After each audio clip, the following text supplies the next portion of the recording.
That's a gay-ass podcast. What? That's a gay-ass podcast. What? A really, really, really gay podcast that we call That's a Gay-Ass Podcast. That's a gay-ass name for a gay-ass podcast. Welcome back to That's a Gay-Ass Podcast, the podcast that asks, whose fault is it that you're queer? This week it is Vic Michaelis on the podcast of Dropout fame, including their perfect show, Very Important People. Trigger warning. The first 10 minutes of the episode, Vic joins me in crying over the fact that I got to go to the Wicked movie premiere. So if that is your dream, then baby, enjoy. And if you're not a Wicked girlina, who hurt you? Now, before the episode, fun fact, if you like horny stories, the Patreon has a new episode of Gay Ass Sex with an actual go-go that I met in person and then dragged his delicious ass onto the Slatreon. That is only $5 a month, and we're going to have more and more yummy, yummy stories there. So please head to patreon.com/gayasspodcast to hear and then watch those gay ass sex stories. But enough about that. Let's get into this episode with Vic Michaelis. And truly, this episode is giving show queen. It is giving Dropout perfection. So you know what to do. Say it with me. Buckle the brunch up. Vic Michaelis is on That's a Gay-Ass Podcast. Talk about a very important person. Vic, thanks for coming on to Slay. Hey, thank you so much for having me. What an absolute treat. I've been looking forward to this all week, and I'm so happy to be here. Look at us. It's kind of the only thing I've been looking forward to this week. It's been a long week. So Vic, let me tell you something. There's been two things I've been looking forward to. One is truly Vic Michaelis on That's a Gay-Ass Podcast of Dropout fame, of internet fame, of comedy fame. But also, I hate to make an interview up top about me, but I also... Please. I asked. You did, and I did have to tell you that I went to the Wicked premiere last night. Did you actually? Where? In New York? Are you in New York or Los you in Angeles, LA? California. Los Angeles, California. I fucking A, Vic. When is this coming out? Are you allowed to tell me about it? Can you tell me anything about it? Tell me just something. I'm going to tell you. I'm so glad this is your reaction. Can you imagine if you came on this podcast, I said I saw Wicked, and you were like, oh, how was it? I went to Universal Studios to go get the Glastical, just to go look at all of the merch that they put out. Oh my God, I've seen Wicked, and this is my secret. I've seen Wicked maybe 15 times. I love it. I listen to sentimental. Joking. I have tears coming into my eyes because I'm so glad to be mirroring the joy here. Here's what I'm going to tell you is this episode is going to come out very, very soon. And so that's probably why I wanted to talk about it, because I am going to tell you my experience at the premiere. I hate when people see movies before they come out and then they give you all of their gay notes. And then any person who then sees the movie is only thinking about what that one gay person said the whole time versus having their own experience. So I'm going to tell you my experience at the premiere. Tell me. It also will not affect I have a good detachment from that. I want to know people's thoughts and opinions. I'm okay with that. And because I know what happens in the movie. It'd be one thing, I guess, if you were spoiling something big for me. But I like having people's thoughts and insight. That won't affect my ability to enjoy God, the film. I wish I had your strength. If someone's the lighting is weird in this one scene, the whole scene, I'm lighting. What did they say? Lighting. And that's fair. So it is fair, but also I'm kind of fragile of my state of mind is kind of classically always on the fringe of devastation. But let's get into it. I'm going to tell you, I want to just make one thing very clear. I was not at the premiere because I'm fancy. I'm not at the premiere because I'm a very important person. I was at the premiere because a friend of mine is in the producery world, and he had 10 pairs. Congratulations. Thank you. 10? He had extra 10. But he emailed, here's the deal. He emailed a big group of us. First come, first serve. Yeah. I myself and my husband were both on that BCC'd list. And within 3 seconds, we both said, pair, please. He then emails again, BCC email. Hey, if you're receiving this, unfortunately, you did not get the tickets. But, and we were like, that's tough because there was a pecking order, right? There was a BCC and there was a first come, first serve, but then there was also a first come, first serve for the top of the list. That's hard. I'm really sorry. We said to ourselves, It's okay. We love this person. We still have tickets to see it like the day that it opens. You and me But both. then we get an email right after that said, "Hey, you both responded, Eric and Matt. Is it cool if I give you one pair?" And we were like, "Yeah, babe, it's okay. We thank you. And so Was we this producer thinking that you were each asking for a pair? Oh, I mean, like, yeah. I mean, I think he was just like sending emails, and we just happened to the order of the email went to we got rejection and then exception. But we ended up going there. Matt did buy a pair of ruby red shoes to wear to the premiere. Did we walk the red carpet? Absolutely not. Did we still take And every it's photo pink. that we could? Green carpet. Green? Wasn't it pink in Green. Sydney? Am I crazy? No, you're not. So Australia had a yellow brick road and I think a pink carpet. LA had a green carpet. Amazing. I haven't seen any of the photos. Wait, Vic's weeping. Can you tell me what is your personal relationship to, like, you've seen it so many times. When was the first? What's your Wicked herstory? Okay, so I saw it in Chicago first with my aunt. It was a Christmas gift for me. She raised us mostly, and it's like me and then all of the other kids are 4 years behind me. So she would take me to go, like, she took me to every Broadway in Chicago that would come through. Like, she was like, I'm going to culture you. Like, we're going to like learn about things. And I was also at a phase in my life where like, I was like, I'm going to be an actor, but I had absolutely no friends. And I was the quietest person on the planet. Like I wouldn't talk to anybody outside of like my family, but she was like, I think you could do it. I think if you want to do it, you work hard and I think you can do it. And so this was her like helping me. That's beautiful. And no joke, I think that's like a weird innate queer person thing, which is like, I do want to be on stage. I have 0 ounce of talent. I got a quote unquote solo in like what, 4th grade, cut to me whispering into the microphone. Not an ounce of my vocal cords. What was the show? The first speaking role I had was The Quill Worker, a Native American play. You know The Quill Worker, right? It's that classic story of the quill worker. And I think I forgot my lines, had to bring a slip of paper up to read from the page. But I was like, I got bit by the bug, babe. And I just like from there to here. And you clearly were the same. So you see, do you remember who was Anna Gasteyer, your Elphaba in the Chicago company? Yes, do you remember? She was. That's crazy. See, it's so funny because I will around like people that are not musical theater people talk about like musical theater and they'll be like, you're so knowledgeable. And I'm like, I'm not, don't say that. That's blasphemous actually. Because then I get into musical theater spaces with like anybody that also knows things about musical theater. And I'm Please. We're not going to call this a musical theater space. How dare you? We're going to call this a gay space that happens to have an annoying wealth of information about musical theater. Musical theater undertones. Yeah, of course. Low lights. With musical theater undertones. Well, so Anna Gasteyer did That's a Gay Ass Live show, the live version of this podcast in New York. And it was, I'm not joking, we asked every wicked question imaginable that we had. And she was just an absolute class act. But I have to say, speaking of the celebs of it all, I did not care about a single person at the premiere last night except for when Idina Menzel and Kristen Chenoweth got on stage with the rest of the film cast and grabbed Matt's leg. Again, tears, because there's something about Idina and Kristen. I mean, I'm right now. Oh, you grabbed Matt's leg, not Idina and Kristen. They both come up to Matt personally, grab one of his leg, knees. go, hey, thanks for being here. They pull here. him. They start clawing at his skin. He's bleeding. It turns into the most substance. Yeah, and then oh my gosh, Substance 2, Idina Menzel and Kristen Chenoweth just clawing away at gay guys. Just crawling inside. Can you believe it? And then they're invasive on so we look many awful. levels. We sound really pitchy. No, yeah, it was Idina and Kristen on stage was my like absolute tear moment. And then the other tear moment was Bob, the drag queen, I just witnessed walk up the stairs to take their seat, and Bob looked unbelievable. Just like star.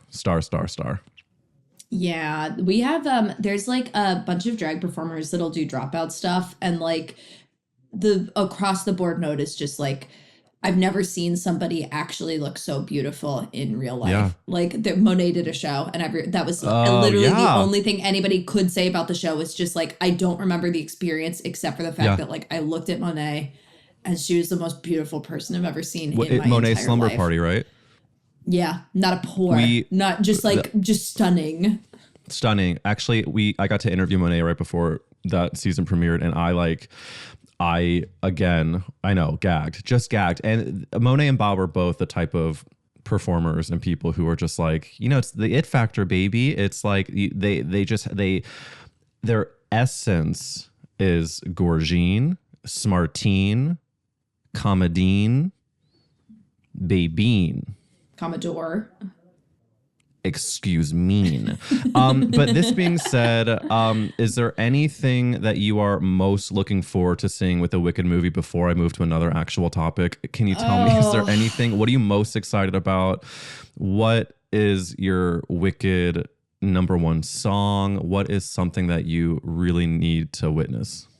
Okay, so I think it's tough because it's different depending on Glinda's across the board. I think that intro is deeply important and coming in and nailing that moment. But with Elphaba's, it really depends on the Elphaba that's performing it. Like that's when my brother lives in New York. I'm in New York a decent amount, and at least once a year, I try to go see Wicked because I like seeing the new people that are coming through. Because it's one of the only shows that's been longstanding and that also will get like new divas that'll come through and will be like, yes, like I'm going to cut my teeth playing Elphaba or Glinda for a little bit. Yeah. So I just think that it's like a cool show to go and see. That being said, for this movie version, I'm so sorry up top.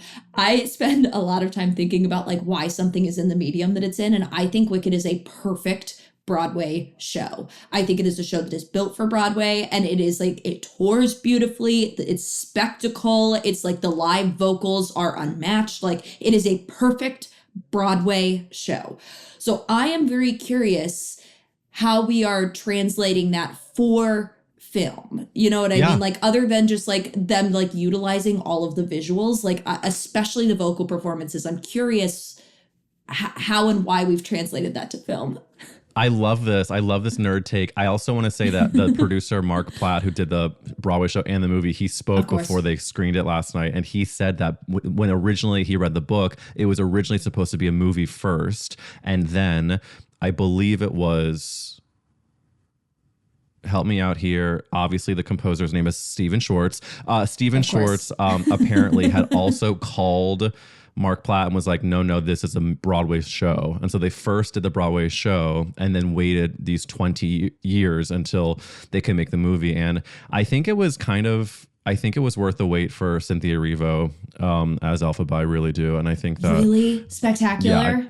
Yeah. Spectacular. It's just, I think, when you talk about the vocals of it all, it's just really, I mean, oh, I can't wait to see it again, Vic. I can't. And like, let me make one thing clear. Because I'm gay, that makes me so happy, though, to hear. Like, that is the reaction that you want, is somebody being like, I just can't wait until the second I get to see it again. That is literally can't wait to see it again.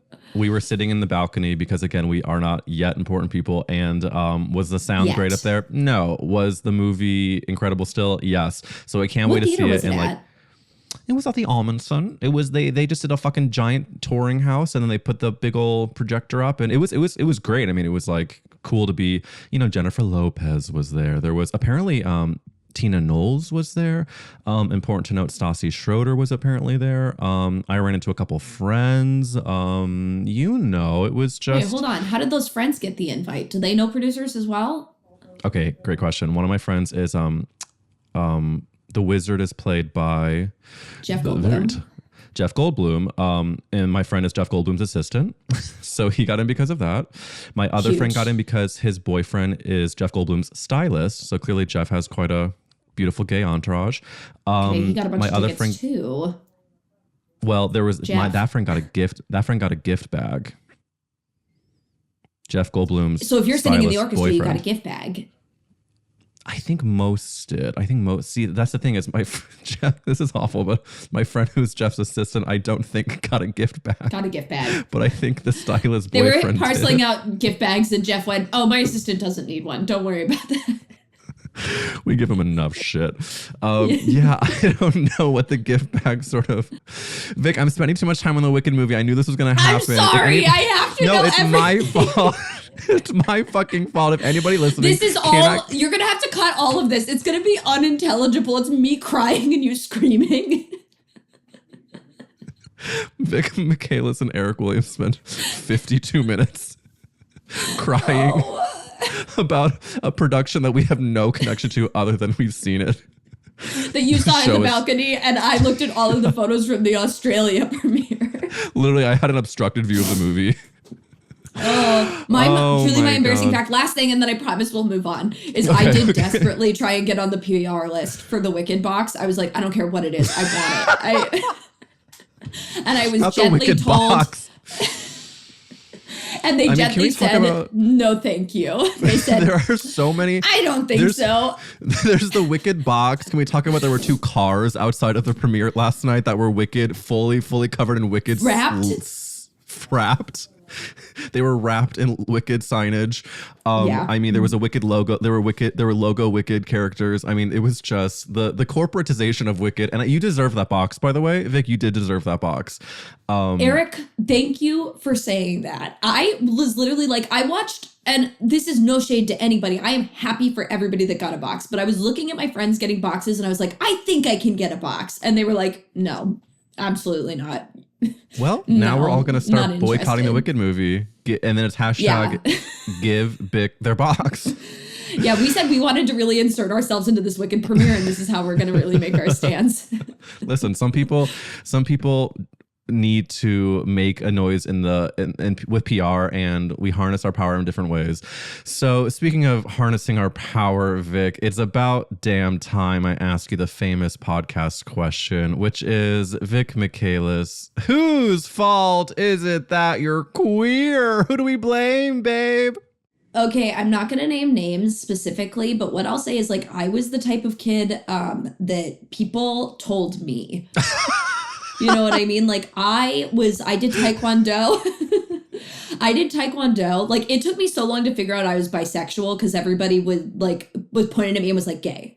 It was like, you're gay. Like, I was like, I had a look, I had a vibe. Like, the people that were special and important to me, like, there was a teacher's assistant when I was in 5th grade that I was so deeply in love with, who was just so beautiful. She was in high school, and I was like, her name was Christine, and I was just like, Christine, it's you and I would eat lunch inside. She was so nice to me. And people, it was like, it really was so special and important, especially at a time in my life that, again, I just like didn't really connect with other kids my age. I didn't really have a ton of friends, but I had 2 bullies that for the first time were like, you are gay. And I was like, what do you mean? And they were like, you like girls. And I was like, oh no, I do. And you're like, and it's a high school assistant teacher named Christine. So that was like a lot of like late elementary school and all of middle school was like, that was sort of the experience. But also, like, I will say, like, in terms of stereotypes, I wasn't helping myself. I wore a slick back ponytail with those Bermuda shorts that were like those checkered pattern, no matter how, do you know what I'm talking about? Of like course. They were like, and I wore those every single day with a rotation of 2 different competition shirts for Taekwondo that were like long sleeves with a hood. Oh, you like, were by like, queen. I was not doing myself any favors whatsoever. Did people call you a quote unquote tomboy? Yeah. Well, people didn't really call me much of anything. They didn't really just give you, they didn't really talk to you.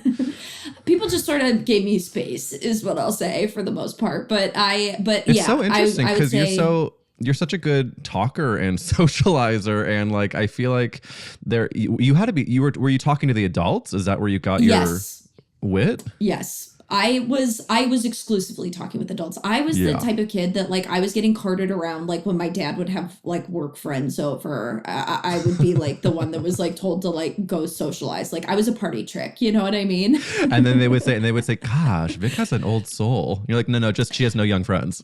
No young friends. Nobody my age. It was really interesting. I think, like, like the gender side of it was like a whole different thing, but like that has always been like truly like in my bones, where I was just like, Yeah. I don't know. But also too, I'm like, somewhere in the inside, like that is me. You know what I mean? Like that also like is who I am. And that's also like great. And as I've gotten older, it's like I get to like honor that part of myself in a way that like I think people can see and recognize in in a way that like doesn't just feel different and therefore like I don't want to be associated with different. You know what I mean? Does that make any sense? Well, it does.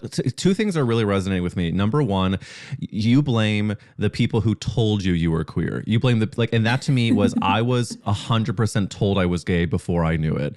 I feel like many people are made fun of before they themselves, for being different, before they themselves know what the actual thing they are is. So like I very much was told I walked like a girl. I was told that I was weird for only having friends who were girls. I was told that I looked at my nails in the wrong way. I was told all of these things. And sure, I knew inside that I was different, but I didn't know what to make of it, what that difference was, and if it was good or bad. And of course, I was told it was bad. So that's why this podcast literally exists, to remind myself it's not bad, it's good. And you're the same way. You knew there was a difference. It's better. It rocks.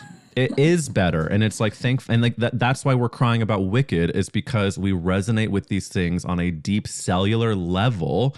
And it's the beauty to live a life now with those deep feelings and deep like empathy. I think the other thing that really resonates with me is that you clued in early on to the people that were just like so beautiful to you, which is Christine, which was the beauty of women and the beauty of men and whatever it is. And I think that it's so cool for the split second to have those moments of love as a child without being told it's bad.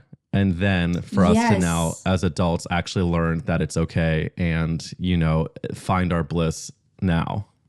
Yeah, I'm so grateful that at that time in my life, and I'm sure it was just some teacher's assistant who would go home every day and be like, this fucking kid, like, will not leave me alone. But I'm like, I was so grateful for that at the time, that like, she was like just very kind to me. And I think about like oh God, this is so sad. I'm like, I think about like the long-standing effects. Like she had these two books where she was like, these are the best books. These were my favorite books. And so you should read these books because they're going to like make you a better person. And they're going to not make you a better person, but like they're going to be great. And one of them was, I remember, Stargirl. Did you ever read that book? It became a movie. I'm literally picturing the cover right now. I can see the cover. I read Stargirl. It's like a green star with like a blue background. And I was like, I read that book over and over and over and over again. And the other one was The Count of Monte Cristo. And I was like, okay, yeah. These books are my personality now. I love this. And then I like got really into reading, and I'm super dyslexic. And so that also just like she would like sit through and like talk through them with me a little bit. And it was like, I don't know. It also just like helped me like be more confident as a reader. Yeah, I think Christine probably did enjoy those moments with you. And do you think Christine would remember you now? Have you connected with Christine post elementary school? No, I haven't. Honestly, it's one of those things where like I wonder if, especially like that time in my life, I grew up in an area that's like kind of conservative at this point, and I am curious if I would go back and get the things I was looking for. You know what I mean? Like it's this thing in my mind that's beautiful and complete, and I don't know that I would need that. Like I feel like there are things in my life that I need to go back and I need to revisit, and like when I do, even if it's not the picture of it that I have, I get something out of it. And with an instance like this, it was such a lighthouse. I don't know that going back to it, I would get the things that I'm looking for out of it, if that makes any sense. That's really well said. I think some things are better left as the like really perfect memory or the depth of our feeling towards it. And we don't want to take the risk to muddy the waters. And I think I'm sure I have things in my life where I'm like, you know what? I mean, it's kind of like when you meet a hero or a star or whatever, and if the experience is not what you wanted it to be, I think that's like a different version of that. But it's like, let's give an example. And this would never happen. What will happen is that one day I will meet Whoopi Goldberg, who is my North Star, but it Is would that be true? as if Good I mean, pick. Whoopi to me is it's Sister Act 2 is what made me gay, and Yeah. it's just her performance and her essence enveloped me in a very warm hug in a time that I needed it. And the depth of my love for her in that moment of my life goes so deep. And it would be as if I meet her and she was awful, which again, I know she's not, but it would be as if I find out she's a horrible person, diva, monster. And I don't know if I could take that. Again, we'll be meeting her. She will be perfect. But it's one of those things that you have to really decide. Good. Oh, I think so. I know so. I have to tell you, my childhood crush, which I can't say, I literally can't say on the podcast, but off mic, I will tell you who it is. Okay. Is a monster. I found out recently is like a capital M monster. And honestly, I feel bad because it was a person that was deeply affected by this person. And I said to their face, I'm so sorry to tell you this, but I'm very into that. Did you find out they were a monster via a primary source that had been with them? How did you find out they were a monster? Primary source. And I will give you all of the details. I just cannot do it here. No, please don't. Wow, Vic, how did you deal? I mean, how are you doing? Are you okay? I'm fine. Honestly, it was one of those things where it's like I like my older women that I've always been into, I like them kind of mean. And so hearing that, I was sort of yeah, no, that checks out. I was it didn't detract from the experience. I wouldn't say hearing this person's pain didn't necessarily make it, it made me hurt for that person, but it also sort of made me go, yeah. Okay. Well, all right. You know what's the fun part about this story, Vic, is that I'm already, just like many listeners, are going through the Rolodex of what mean women this person could be, and it's kind of fun to have that fantasy. Speaking of, though, whether it's mean women, famous people, or important people, Vic, I do need to get into season 2 of Very Important People. For continuing to shoehorn Very Important People as a title over and over again throughout this. No, it's good. And it's going to move units, and I appreciate it. Have you thought about a gift for yourself this year? One that has the power to help you grow, learn, and become a better version of you? Baby, give yourself the gift of language by getting Babbel. Babbel's tips and tools are inspired by the real-life stuff you'll actually need when talking. And it's backed by a 20-day money-back guarantee, so your gift to yourself or your loved ones is risk-free. Speaking of gifts, my parents had to cancel a trip to Italy this year due to a health scare, and they were real bummed. So for Hanukkah, I'm going to gift them Babbel so that we can all learn Italian. And then while they wait to take this trip of their dreams, we can pretend we're in Venice with an Aperol Spritz chatting in Italiano.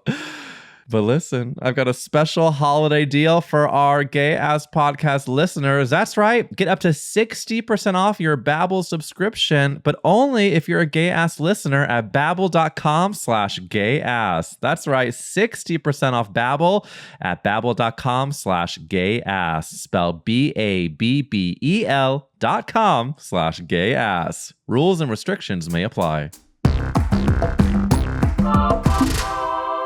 If anybody listening has not seen this show, basically what they do is Vic and the guest has a chat, but the chat comes from this guest has been given makeup, a look, and they are basically put into the body of a character that they have to come up with within 5 minutes and then give this interview, basically following this blind makeover. So season 1 has all these amazing people, and season 2, I just saw it came out days ago, and the season includes Nicole Byer, my faves, John Erling Caperland, Lisa Gilroy, who I'm obsessed with. They're so good.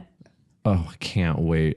There's also Bobby Moynihan. There's Chris Redd. There's Paul F. Tompkins. I mean, it's truly a genius idea. But also, can we for a second, the dropout of it all? I'm so in love with what Dropout is doing, and you've even said this in your interviews about how it's giving a lot of your friends and these comedians this platform and this place to really play. And I think obviously it's a dream network, and I think that for Very Important People, can you give us first the BTS on what are like the winning qualities that you look for in a perfect guest for it, and then tell us like how you go about choosing. And because I find that obviously I take gay ass podcasts, these guests, feel free to make fun of me, but I really take very seriously who I choose to be on this podcast, because it's my baby and I really want to talk with people that I admire and respect. And there's a certain vibe of this show that I really have, you know, taken care to grow, and you are a perfect person for this show. So tell us, what is the perfect person for your show, and how do you find them? Oh man, that's such a good question. I think first and foremost, this is, and I'm sorry if this is going to trigger anybody, I'm just going to be talking about improv for a little bit here. It is first and foremost a 2-person improv show. That's it. Yeah. You know what I mean? At the end of the day, that really is it. They roll the cameras for the hour, they cut the cameras, and you will have to do improv for an hour straight with just one other person. So first and foremost, the biggest thing that narrows it down is going like, is somebody going to be excited about doing that? Are they going to be excited about having to do that with me? And is it just like something that people are going to be comfortable doing? Because it's a heavy lift, especially if you're not really an improviser.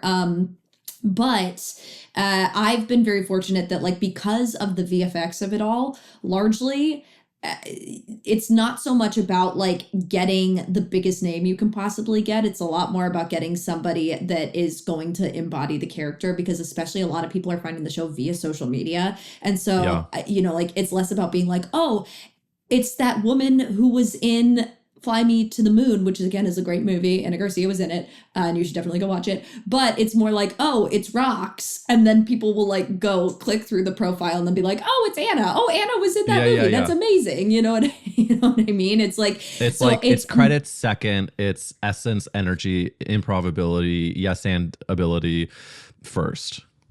Totally. Because it's just like there's a good chance like Paul this season, the look has been released, so I can say is just like, I won't say what his character is, but it's like his face is fully covered. You know what I mean? It's like you cannot tell that it is him at all, other than the fact that it's his voice and his name is at the bottom of it. You know what I mean? So it's like it really is just about like ability and want to play Paul, and then also just like narrowing it down a little bit more is like people that I really like improvising with. I think that like that comes through, and like comfortability and knowing people and like being able to set people up for success just helps in those situations. When it came to some of these names that we got that I haven't improvised with a ton, we just took chances on people we really liked. So like Danielle Pinnick, who's like amazing and is on Ghosts, and you know is like very, very funny online. We brought her in, and she is incredible. She is so funny. She was so game and so down for everything. Like I don't, at a certain time, like you just take a little bit of a gamble, and like I think on the whole, like everybody was so wonderful and easy to work with, and like very, very, very funny. And honestly, our show works best when people are willing to try hard. And I think that everybody was very committed and tried very hard. You know what I mean? Which is in this economy, it's kind of refreshing to hear that, because I feel like so much of comedy or like just the zeitgeist is like, no, man, I'm cool. I'm going to type in lowercase letters with no punctuation. I'm going to come across as, you know, I'm just putting 12 photos together on Instagram that don't have anything to do with each other. You are literally turning into Billie Eilish as you're saying this. I mean, fuck. I grew up in Highland Park. Crazy. It's like my parents were groundlings. Is that true? Were they? I don't know. Somebody said that one time, and I believe they grew up in, again, Highland Park. I'm sure at one point they were either working the box office at Groundlings or were fully on stage. By the way, did you see the Billie Eilish like years and years ago documentary about her growing up and like getting into the music world? No. It's truly inspiring. If anybody has not watched it, it's like absolutely. I think it was a pandemic watch for me. It came out during the pandemic and I was just like weeping during it. It was just so cool. You like watch her hear her first song on the radio for the first time. You watch her and her brother writing and recording. You hear her sort of critics in her head. And it's just it's really inspiring, relatable. And I think the more that I talk to people like you and sort of get deeper into the industry and creating, I just feel two things: equally inspired and equally like, oh, we're all insane. And it's just about putting your shit out there. It's all about just like one foot in front of the other. And I think that for you with Dropout and with Very Important People, is there like your origin story for what was the first moment that you connected with the Dropout team, and how did you actually go from point A to this having a full season? Okay, so this is like kind of like a weird roundabout story. So Dropout used to be a company called College Humor.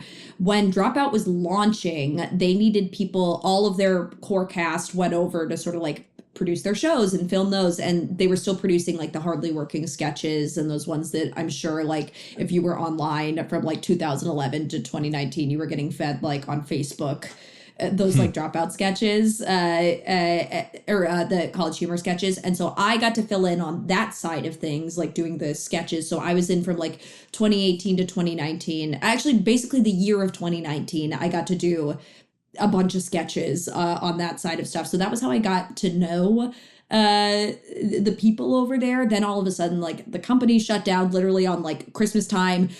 There's a big email that goes out being like, hey, we are not coming back. So, you know, happy holidays, good luck.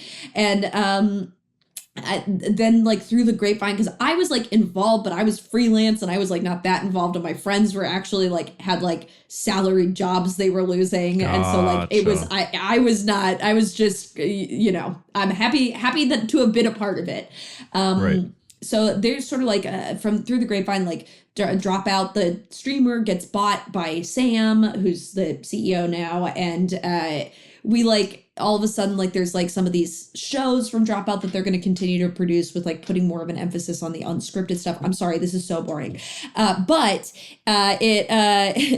it like 2 years later, they launched this show called Make Some Noise, which is like short form improv. And I think somebody got sick. I don't really know how I got involved, but it'd been like 2 years since I'd worked there. I get to do an episode with two of my friends. That goes well enough. And because somebody through the grapevine had told Sam that I watched Survivor, I got to do this like 4-episode Survivor thing. And then like through that, it just like, I got like, people were like, oh, Vic's fun. And then through that, like I got to do more stuff after the second season of Make Some Noise. People were like, oh, Vic's like, we like Vic's like Voice of Reason stuff. And so from there, I get an email. I get a cold email from Sam being like, hey, Vic, gonna send you some info. No worries if you're not interested. And it basically is the offer to host a talk show that they are like, it's gonna be a loose space off of this old show that they used to run on College Humor called Hello, My Name Is, which is Josh Rubin and Pat Castles, where Josh was the one constantly getting in hair and makeup. And Pat is just sort of like as himself asking questions on a black backdrop. And so they're like, we're going to build out a set. It's probably going to be like 5 to 7 minutes. We're going to do like a couple characters an episode. And then like, I don't know, like, and we were like, I was like, yeah, I didn't even read it. I said, yes. I read the headline of the, what's it called? Like the subject line or the subject line. Yeah. And I said, yes. I literally was like, of course, absolutely. And yeah, from there, we went a little bit nuts. They sort of were like, yeah, it can be whatever you want it to be. They didn't really know what they were looking at. It was their first show that they were adding to their slate. So they really were just sort of like, yeah, I don't know. Like, we'll let you know if it's something we can't do or if it's like really off brand or whatever. And we were like, okay, great. And then at the end of the first season, they called me. They gave me a pay raise because they were like, all of a sudden they get like retroactively. Sure. They retroactively gave me a pay raise because they were like, this is not going to be 5 to 7 minutes. These are going to be like 20-minute episodes. Wow. These are going to be like full-length things, which they also did not have to do. It's like, the way I always describe it is like, Dropout is a company and a company can never love you back. But all of the people that I work with over there, I really do think have good hearts. And that's what Monet said. Really, that's what I hear. And I think at the end of the day, what you experienced was someone taking a chance. Hey, you'd be good for this. And then organically it grew. And I'm so in awe of, it's not even the word. It's just, I'm so excited by stories like this because the name of the game, I think, as a creative person is persistence, following your bliss, and then just faith that something's going to happen at some point. And that email that you got with that subject line was something happening at some point. You said yes, as I would have, as you should have. And then you just fucking did what you do best, which is have fun and put your best foot forward. And now it's this amazing show. I mean, you even have this incredible. Daryl, thank you so much. That means the world. I truly when this podcast is now 4 years old and it's only now I'm starting to see growth happen in a way that makes me so excited and grateful. But I'll be honest, there was so many moments in these past 4 years where I'm like, is it worth it? Because there can be heartbreak. There can be so many hours. And I think that, especially with what's going on now, obviously with that, awful election decision, I think it's it's so easy to feel that things are just bad, so sort of go under the covers. But I think that any chance that we have to honor what makes us happy will eventually make other people happy because it's coming from a place of our genuine love for creating and putting out stories that speak to us, especially as queer people. In one of the interviews that you have, I think it's this really cool article on Variety, you said that your dream guest is Patti LuPone. Oh no. And you say that Patti, she can come on. She doesn't even have to do a character. You said she just has to show up on the set and slap me in the face. I would take it happily and we would pay her rate for that. Again, we're following our bliss, Vic, and I want Patti LuPone to smack the shit out of you. Thank you so much for saying that. I'm turning beet red. I cannot. This is the thing. This gotcha journalism.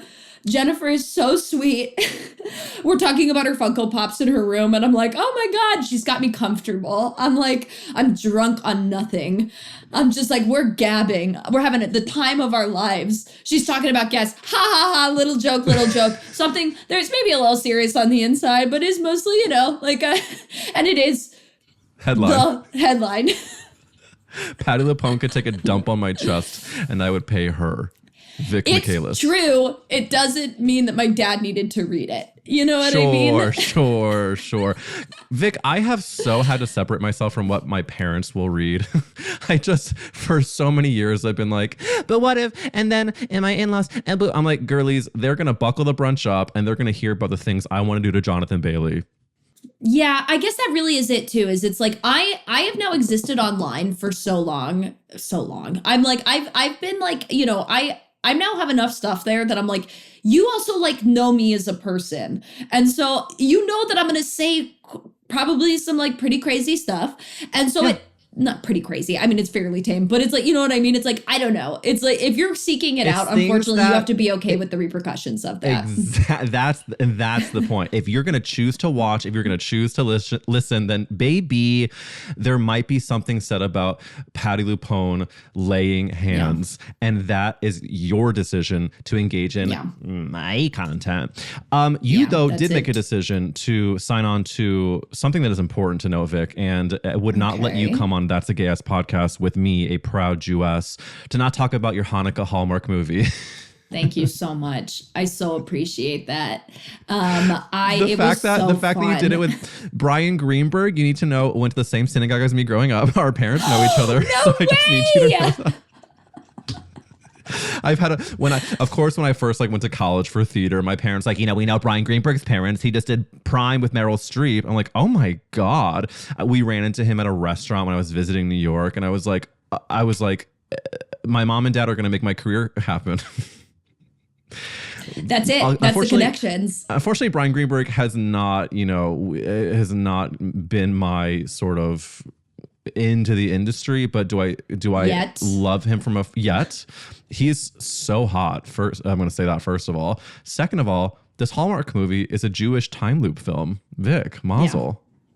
Hey, thank you so much. I so appreciate that. It was so fun. I genuinely have now spent the last year being like at every single turn and every opportunity being like, hey, Hallmark. Hey.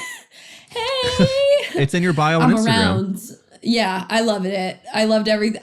The filming of it, fine. I like the whole cast, I still am not close with. I mean, like, that's not how it works, but it's like I in touch with. Everybody's really lovely. I personally like had a very good experience, and I was like, I would do this again in a heartbeat. I love the pageantry of Hallmark, and it brought me closer to a coalition of my friends that like secretly hidden ink message DM me being like, I love Hallmark.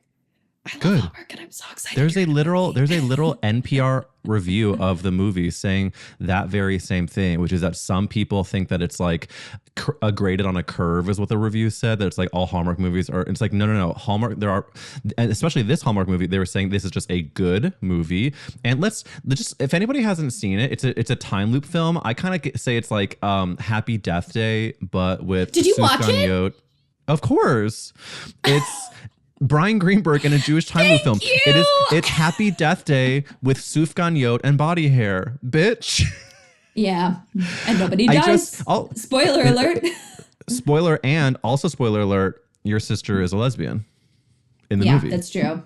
Yeah, that is true. So it's pretty progressive. It is. I just think that Actually pretty progressive. For me to have grown up as a Hanukkah celebrator, and then I'm not a person who has like a ton of trauma when it's like, I never got to celebrate Christmas, but I do remember being at like the grocery store, and when the person would say Merry Christmas to me and my mom, and I heard my mom go, Merry Christmas, I felt sad. I remember like my tummy I remember my tummy dropping because I was like, oh, like she has to say it.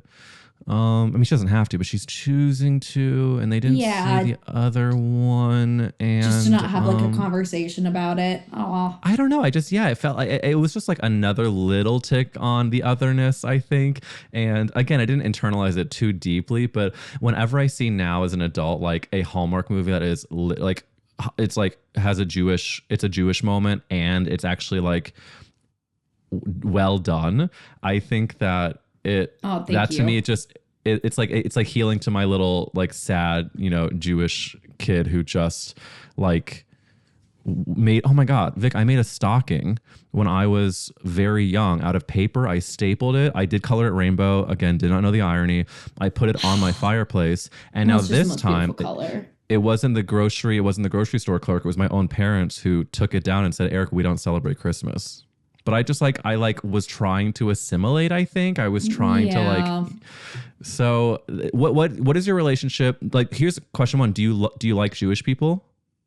Yes, I'm half Jewish. So I half wrong side. It's so my dad's side, but I don't subscribe to that. I don't subscribe to wrong side. I think that's bullshit. I know. It's one of those things. That is my version of that, where people being like, okay, it's not real. And it's like, okay, well, that's fine.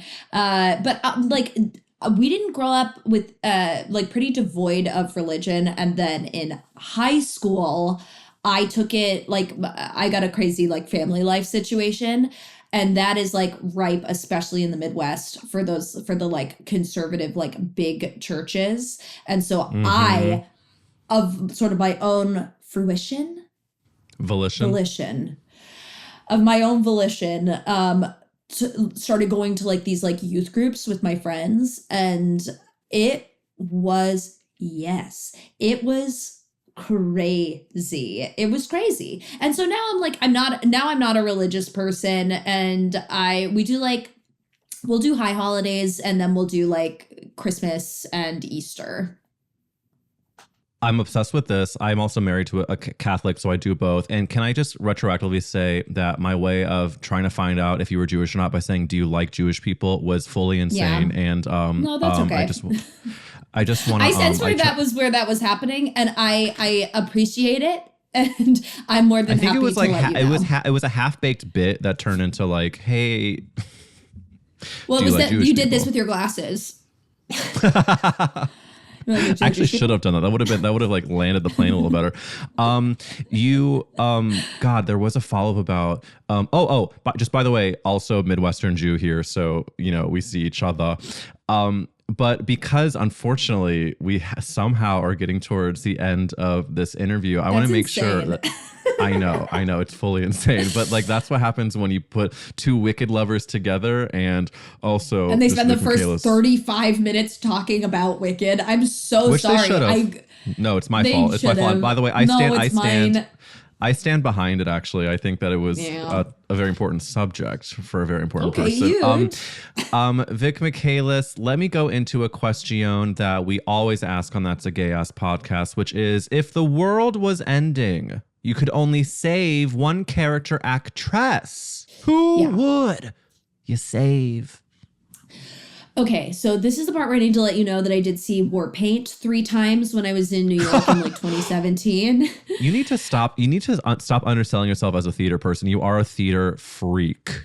Okay, because here's the thing, right? It was always like there was maybe 50 people in that theater, and it was Christine Ebersole and Patti LuPone, and they would come out and chat with everybody. They would sign everything. They would talk to everyone. This is when Patty's in a little bit of a lull. You know what I mean? It's like before her, like, it was pre-Hollywood. You know what I mean? Which I think was like the thing where like people were like, oh, Patti LuPone's in this. And it's like, she has a long and extensive film resume. Sure. That's not crazy that she's showing up in film and television. So I like, and I love both of them. Like I love like Richie Rich, Christine Ebersole in Richie Rich, if you remember that at all. I have not thought of Richie Rich in so fucking long. Christine, because Christine Ebersole, she just gives wealth. No matter what role she's playing. I mean, look at her. I'm Christine. Expensive. And the thing that I love about we're just gonna talk about War Paint for a second. The thing I loved about War Paint is it was a score of essentially 12 songs, 9 ballads, where they would just stand on opposite ends of the stage and park and bark. It was park and bark. They would stand and sing and then sit down, and the lights would go down, and then the lights would come up on the other side of the stage, and the other person park and bark. It was incredible. And the fact that literally nobody was there and they were talking to everybody afterwards, I was like insane. I tried so hard to see Streisand in Hello Dolly. Do you mean Bette Midler? Bette Midler and Hello Dolly, sorry. And I got to see Betty Buckley. I got to see Bernadette Peters, which was really wonderful. And oh my God, hold on. Pause. And Donna Murphy I saw as well. At trying to see Bette Midler, which that is the one that got away. Can I tell you that I saw Bette Midler, but only because I purchased Matt tickets for either Christmas or his birthday or whatever. And I was like, yeah, I got this date and they were a pretty good price. And I found out it was that price because it was Bette Midler's first performance off and Donna Murphy would be on. And so then Matt was like, well, you have to get new tickets. And so then I had to exchange the tickets for 6 months later so that we could see Bette. And then it was worth the wait and we saw Bette. But I will say Donna Murphy was sensational. Here's my hot take. We saw Bernadette Peters in the role, was really funny, was having a hard time being understood. We're talking... Speaking the lines, we couldn't understand the words she was saying. Interesting. And it's a perfect impression. So, and you never would have guessed, and nobody would have known. And I think it was just that night, whatever. So anyways, I saw Donna Murphy, and Donna Murphy was, because I did literally the exact same thing that you did, because Donna Murphy was set on weekend matinees and I want to say like Thursdays or something like that. Sure. But so I did the exact same thing. The tickets were so cheap and I was like, oh, well, I got to try and go see Bette. And it was in fact Donna Murphy, who was again incredible, plays Mother Gothel. Oh yeah, no, I heard she was amazing. I also wanted to speak to a quick moment about when you saw War Paint. There was always 50 people there.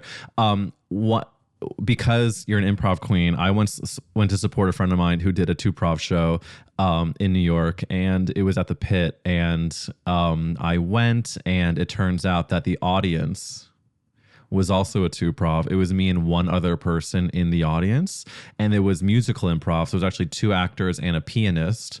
Two-prov musical improv? Yeah. And before, and it's my friend Daniel Tepper. He's an amazing improviser. Amazing, I'm sure. He does incredible shows in New York. Go see him. But the show open, they come out on stage. Hey, everyone. Me and the other person are clapping. And good for They you. go, as you should be. hey. And then they introduce me and the other audience member to each other. We're sitting nowhere close to each other. We're rows apart.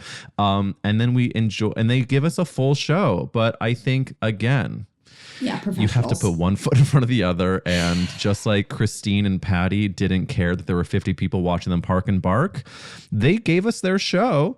And Daniel gave us his show, and it was great. Yeah. And Vic is giving us your shows. And they are all such a fucking slay. Vic, Mazel Tov Thank on Very you. Important People, season 2. Mazel Tov on this incredible journey. And Toda Rabah for coming on That's a Gay Ass Podcast. I mean that from the bottom of my gay ass heart, truly. Thank you so much for having me. This was an absolute blast. I could have done this for literally an hour. And because you're such a talented interviewer, you were definitely weaving in between my tangents, and I deeply appreciate it. You're perfect, and that a compliment means a lot. So before we officially sign off, can you tell the girls where to follow you and where to find Very Important People season 2? Thank you so much. Very Important People season 2 on Dropout TV. I have a complicated relationship with social media, as I'm sure a lot of us do. And so I think if you're looking for me, best thing you can do is go follow Trans Lifeline or find a local organization in your community. There's a lot of really awful bills and only more coming that are impacting, first and foremost, LGBTQ community, and very specifically the trans community. Go find organizations in your state, in your town. They are needing help, money, volunteer, signal boosting their posts. Please, please, please, please. Vic, so well said. And I'm going to link some of those organizations in the description. And I, again, cannot be more grateful for you coming on. And I cannot. And you know what? Since we had such a good time chatting, I mean this is a threat. You will be coming back on That's a Gay Ass Podcast. And we need to make sure you're going to regret reunite. this. No, I'm not. And it's going to be IRL or on Gay Ass Podcast. And I cannot wait. Vic, I will see you around the block. I can't wait. Whistle tone. Thanks for listening to That's a Gay Ass Podcast with me, Eric Williams, and yes, the perfect Vic Michaelis. If you enjoyed, click like on YouTube or 5 stars on Apple Podcasts, Spotify, and beyond. And I encourage you to go to the Patreon if you, again, enjoy horny stories. Just don't listen in public. Unless you enjoy secret soaked shorts or popping up boners. As always, stay gay, and I'll see you next week for another stunning ep of That's a Gay Ass Podcast. Bye. You've been listening to That's a Gay Ass Podcast, hosted by me, Eric Williams. If you want to see and hear more, make sure you're subscribed to us on Instagram, TikTok, YouTube, Spotify, Apple Music, or Patreon at Gay Ass Podcast. That's a Gay Ass Podcast is executive produced by Eric Williams and produced by Nathanael McClure. We'll see you next week.